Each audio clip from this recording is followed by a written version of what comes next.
ঢালিউডের আলোচিত নাম পরীমণি। কাজের থেকে তিনি বেশি আলোচনায় থাকেন ব্যক্তি জীবনের নানান বিষয় নিয়ে। ফেসবুকে বরাবরই সরব থাকেন পরীমণি। ভক্তদের উদ্দেশ্যে শেয়ার করেন নিজের প্রিয় মুহূর্তগুলো।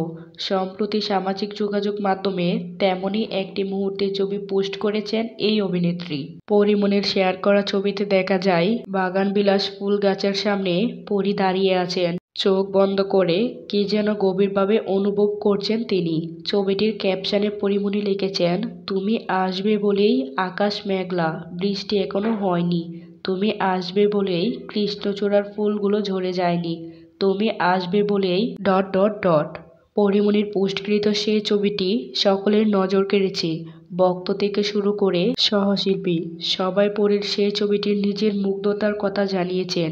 অনেকেই বলছেন এ যেন চিরচেনা সেই পরী। ছবির কমেন্ট বক্সে অনেকেই পরীমণির রূপের প্রশংসা করেছেন। সম্প্রতি পরীমণি কলকাতার একটি সিনেমায় অভিনয়ের ঘোষণা দিয়েছেন। সিনেমাটির নাম ফেলো বক্সি।